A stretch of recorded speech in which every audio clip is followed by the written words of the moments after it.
Flannel Boy here, looking at when sharks get jumped, fridges get nuked, and someone lives long enough to see himself become the villain. Today's topic is Pokémon, the game where you get to play junior thermonuclear war with your own collection of color-coded friends.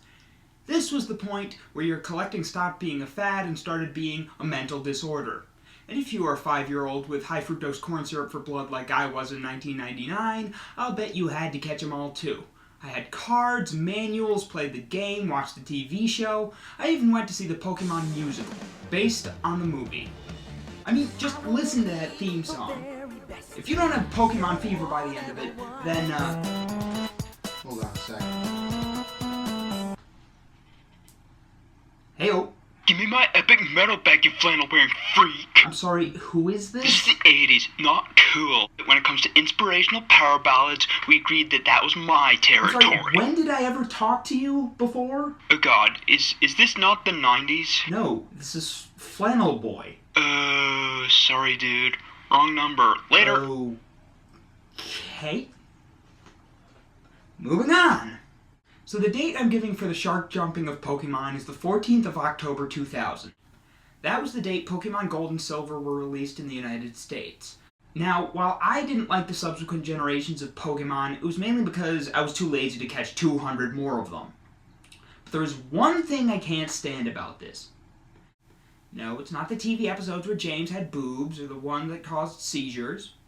No, it's not that video clip that's more annoying than 3 oranges with an Urkel on top. No, here's what sank the Titanic for me. This, for all you unfamiliar with Pokemon, is Pichu. I believe he's the first Pokemon ever to be based on the bobblehead doll of a previous one. He's supposed to be Pikachu's little animal sidekick, which already gets him a strike. But the real problem here is that it's a former evolution of Pikachu, the first retroactive changing of the Pokemon chain. Apparently whoever invented it was taught what time was by Doctor Who.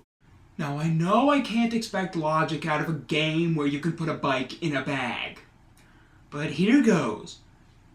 How did you not notice that thing before? It keeps saying its name. What, did all the Pikachus come in from one of those regions that were right over there but you didn't notice until 2000? There are a ton of Pikachus in the original series. How did you ever breed that many without noticing that their babies are a different type of Pokemon? Charles Darwin would be ashamed. Hey, Nintendo! Which came first, the chicken or the egg?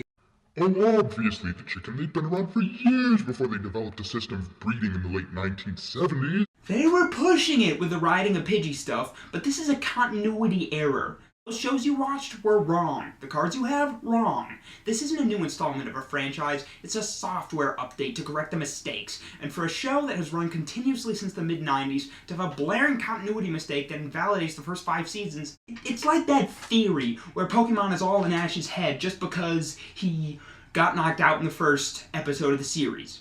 And since everything I owned was now wrong, I was out.